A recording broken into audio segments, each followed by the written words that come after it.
Hey, what's up, everybody? It's your boy, Mr. Pound for Pound himself. It is definitely going damn. UFC 139 today. It is your boy, once again, Mr. Pound for Pound himself. It is definitely going down. All right, November 19th. Everybody got to catch the UFC 139 today. It's going to be a good UFC, spectacular fights on the card. I'm just going to give you my predictions real quick. As far as all the fights go, I think this is a wonderful card. Let me just run through the fights real quick. I've done UFC, I've done Pride. I love boxing the most, but UFC and Pride, I always got a place in my heart. I watch it all the time. I'm very familiar, probably more familiar than most people with all the fighters and just in general. I'm just going to give you a quick breakdown because it is the day of the fights, and I forgot to do this earlier during the week. So I'll give you my thoughts of who I think is going to win, what's going to happen. I'm going to start off with just the three main card fights. I want to talk about the main fights that really matter to me. Uriah Faber from our hometown, Sacramento, California, versus Brian Bowles. Great fight. Vanderlei Silva versus Kung Lee, and also Dan Henderson versus Mauricio Shogun Rua. I'm just going to go through these real quick. As far as the Faber-Bowles fight, I think it's a really good fight. I like Bowles in that fight, and I'll tell you why. I like the fact that he's bigger, he's a little taller, he's got longer reach, very good wrestler, solid wrestler. I just think his striking and his reach is going to be a problem for Uriah. We've seen it in the past numerous times. Uriah does not look good against the guys with range. He doesn't look good against guys that have nice straight punches. Uriah is not very good on his feet. I've personally met him, seen him in person, seen him train. He's okay. To me, he's always been a good fighter. He's like a small Clay Guida who's kind of just really good conditioning, scrappy and wild, so it looks good. Plus he's kind of a good looking dude for the little, the girls that like him. I think he has a little butt chin, but whatever floats your boat. But I think Bowles gives him some trouble tonight, and I think I'm going to go with Bowles for the victory here. Maybe by stoppage, but I know Uriah is pretty solid as far as a good chin, so maybe by stoppage, maybe not, but definitely by decision. I'm going to go with Brian Bowles based on those intangibles of the reach, his punching, and his punching power. I mean, the guy could hit, and also he's a good wrestler, so I don't know if Uriah gets him down to the ground before getting caught with some nice punches. I see Bowles the victor in that fight. As far as Vanderlei Silva and Kung Lee, this is a fight that's close to my heart. I love both these guys. When I saw Kung Lee fight for the first time and I seen him doing his kickboxing, I said, man, this guy has to get into MMA. He'll destroy guys. And for the most part, that's been the case. As far as Vanderlei Silva, I love Vanderlei. Vanderlei is just always going to be a legend to me. He was the only man in my eyes to really have that Mike Tyson aura during the Pride era of Pride. And the sucky thing about UFC that I don't like is that they got him when he was already shot. He did the heavyweight tournament, which he should have never got into, and got his brain rattled. And then he came to UFC a shot fighter, and of course Dana White tries to pride the UFC like, oh, we have the best fighters. No, Pride had the best fighters. And that Vanderlei was just legendary. I mean, fought the best of the best and just destroyed them all. And but now we're looking at a totally different guy. We're looking at a Vanderlei who had facial surgery, looks kind of like a transsexual. So, Vanderlei's pretty shot. I mean, I don't even think I would lose to Chris Lieben in 30 seconds, and I weigh about 165 pounds. Lieben's style is just so unorthodox, and his athleticism is so not there. All Chris Lieben is to me is a white guy that's just tough with a tough chin, and that doesn't really win fights.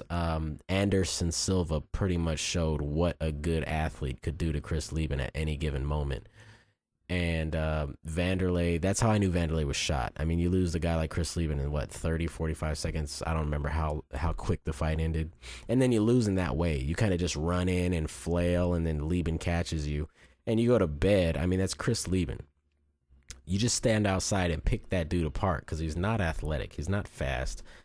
Like I said, I'm very sure me at 165 could pick apart Chris Lieben, whether it be in sparring or in the ring. Anyways, Vanderlei, old Vanderlei of old, would have knocked Chris Lieben the hell out. Probably would have gave him a seizure.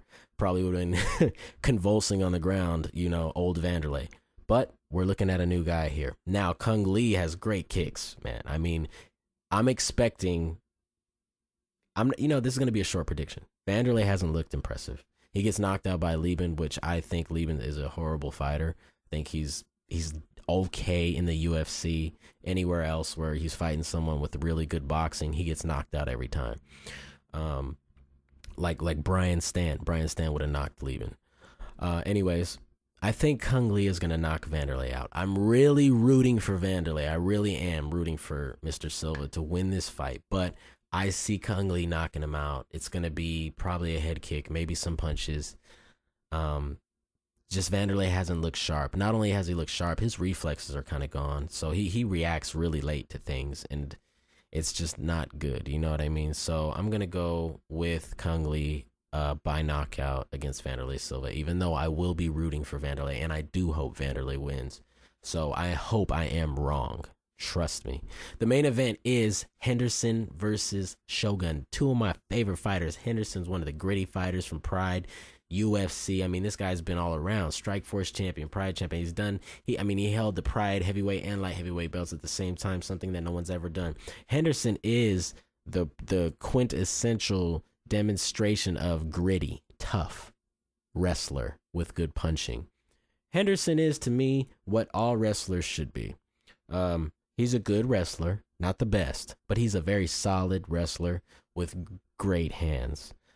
Massive power in that right hand to knock out anybody. I mean, he knocked out Fedor. He can knock out a heavyweight, so he can knock out people at 205. Like I said, a great wrestler. He can get you to the ground. He can stop the shots. He can avoid takedowns. He can do all that. We did see him back in Pride days fight Vanderlei in the first fight, which is one of my favorite fights. That was a brutal fight. Then the second fight, when, like I said, Vanderlei was already kind of on the decline, he kind of just annihilated Vanderlei in that fight. Then he had a string of some other good fights. He won the title in Strikeforce. He's coming back to, he's coming to UFC to regain his status there. And I think he very well could. Mauricio Shogun Rua coming off the loss to John Jones. I think he's still confident. The thing I like about Shogun is he's so versatile. Shogun's got all these tools, man. I mean, he pulls things out when you least expect it. I don't think he was ready for John Jones. I think he trained for the fight, but I don't think he realized how good John Jones was. A lot of the things I hate about fighters in general is that they take their training and then they go to their training camp and then they do the same damn thing. And I had the feeling that Shogun did that. They go to the camp and they say, "Oh, I'm fighting. I'm not going to change anything. I'm going to do what I do, and what I do is good enough, and I'm just that tough," and blah blah blah. No, fighting is a science. You got to go in there, you got to break your guy down, you got to look at some footage, look at some tapes. And being a boxer, we got to do that. We got to break guys down because we don't have as many tools to use in the ring as far as kicks and submissions and blah, blah, blah. We can't revert back to much. So we got to study tape 24/7 before a fight because we don't got much to do. UFC and MMA, I mean, you hear interviews all the time and guys are like, "Oh, I'm not going to change anything. I'm going to train. I'm going to do my thing. I'm going to watch, I know what I'm going to do." And it's like, I kind of had that feeling when Shogun fought Jones that he took the fight serious, but he could have did more. Anyways, I think he is taking this Henderson fight serious. I think he is looking to get back on the top of the cutting block. I think he is going to be champion again, and I have very high opinions about Mauricio Shogun Rua. I think he is one of the best Brazilian fighters we've seen in a long time. He was almost a prodigy in Pride. I think he does well. I think he uses his kicks this time. I think he is going to slow down the older fighter in Henderson. I think he's going to use mainly his kicks and punches in Muay Thai. I don't really see this fight going to the ground. I see Henderson definitely is going to try to load up on that right hand because it's been very successful for him. So why not? But I don't think Henderson wins this one. I think Henderson is going to lose to Shogun. I think it could possibly be split decision or a unanimous decision victory for Shogun Rua. But I am going to go with Shogun. That is my UFC predictions on the 139. I'll do 140.